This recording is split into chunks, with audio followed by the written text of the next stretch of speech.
लूका का सुसमाचार यीशु के जन्म से आरंभ होता है। उसके बाद लूका हमें दिखाता है कि यीशु कैसे इज़राइल के मसीह है जो परमेश्वर के राज्य के सुसमाचार की घोषणा कंगालों को करते हैं और कैसे वह इज़राइल के लिए परमेश्वर के सच्चे भविष्यवक्ता है। इस दूसरे भाग में यीशु अपने चेलों के साथ यरूशलेम की लंबी सड़क यात्रा पर निकल पड़ते हैं, जहां वे हजारों इजरायलियों के साथ मिलकर फसह के प्राचीन पर्व को मनाएंगे। लूका चाहता है कि पहाड़ी से यरूशलेम तक की यह सड़क यात्रा आपको प्राचीन इज़राइल की लंबी सड़क यात्रा की याद दिलाए। मूसा के साथ वे सिनै पर्वत से प्रतिज्ञा के देश तक गए थे। बाद में राजा दाऊद ने यरूशलेम को उनकी राजधानी के रूप में स्थापित किया। यहाँ लूका यीशु को एक नए मूसा के रूप में प्रस्तुत कर रहा है जो परमेश्वर के साथ इज़राइल की वाचा को फिर से नया कर रहे हैं और नए दाऊद के रूप में वह अपने राज्य के लिए लोगों को इकट्ठा कर रहे हैं। जब यीशु निकलते हैं, वह अपने अनुयायियों की एक भीड़ को आगे भेजते हैं ताकि वे हर एक नए स्थान को उसके आगमन के लिए तैयार कर सके। फिर यीशु वहाँ पहुंचकर परमेश्वर के राज्य का सुसमाचार सुनाते हैं और लोगों को अपने पीछे चलने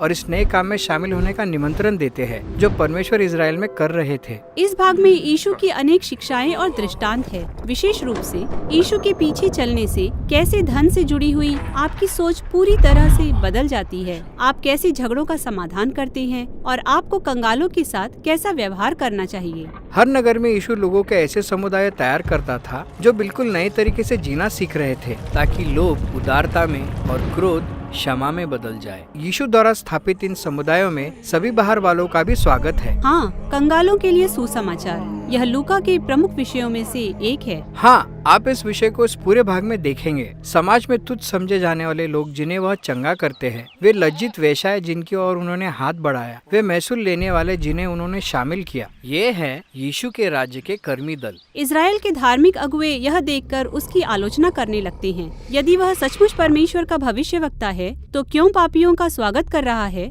और उनके साथ भोजन कर रहा है। हाँ, इस भाग को पढ़ने पर ऐसा लगता है जैसे इसमें दावतों की होड़ लगी हो। यीशु इन दावतों का वर्णन एक प्रतीक के रूप में करते हैं कि कैसे परमेश्वर का राज्य यहाँ बीमारों और कंगालों के लिए है, ऐसे लोगों के लिए जो कभी इसके बदले उसे कुछ नहीं दे सकते। यीशु इज़राइल के धार्मिक अगुवों के साथ भी दावतों में शामिल होते हैं। हाँ, और यीशु उन्हें खरी खोटी सुनाते हैं क्योंकि वे घमंडी और सामाजिक क्लब जैसे हो गए हैं। पर उन्हें कुछ समझ में नहीं आता तो यीशु उन्हें एक प्रसिद्ध दृष्टांत सुनाते हैं जो इस प्रकार है। एक पिता था जिसके 2 पुत्र थे। बड़ा बेटा विश्वास योग्य है और पिता का आदर करता है। छोटा बेटा पूरी तरह से बिगड़ा हुआ है। वह विद्रोह करके अपने हिस्से की विरासत लेकर बहुत दूर चला जाता है जहाँ वह दावतबाजी और बेवकूफी के कामों में सब कुछ लुटा देता है। फिर उस देश में अकाल पड़ जाता है और उसके पैसे खत्म हो जाते हैं तो उसे जीवित रहने के लिए किसी के सुअरों की देखभाल करनी पड़ती है।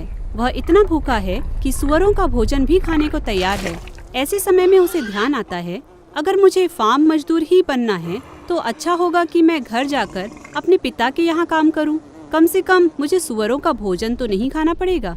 तो वह घर वापस लौटता है और मार्ग में अपनी क्षमा याचना का अभ्यास भी करता जाता है। पिता को यकीन था कि उसका बेटा अकाल के कारण जीवित नहीं बचेगा, लेकिन फिर एक दिन वह किसी को सड़क पर आते देखता है। यह उसी का बेटा था, वह मरा नहीं है। तो पिता दौड़कर उसके पास जाता है और उसे गले लगाकर बहुत चूमता है। वह बेटा अपनी बात शुरू करता है, पिताजी, मैं आपका पुत्र कहलाने के योग्य नहीं हूँ, शायद मैं आकर आपके यहाँ काम कर सकूं। लेकिन इसके पहले कि वह अपनी बात पूरी करता, पिता अपने सेवकों को बुलाता है कि वे उसके लिए सबसे सुंदर वस्त्र, नई जूतियाँ, बढ़िया अंगूठी लेकर आए और वे उसके लिए सबसे बढ़िया खानों वाली दावत का इंतजाम करें। यह आनंद मनाने का समय है। शाम को जब बड़ा बेटा दिन भर खेत में काम करने के बाद आता है तो देखता है कि लंबे समय से उसका खोया हुआ असफल भाई घर आ गया है और लोग उसके आने का आनंद मना रहे हैं। तो वह क्रोध से भर जाता है। इस पर सोचिए, वह इतने सालों तक अपने पिता के प्रति विश्वास योग्य रहा है, उसके लिए कभी भी ऐसी दावत नहीं दी गई और जब परिवार का नाम डुबोने वाला घर आया है तो ये उसका उत्सव मना रहे हैं।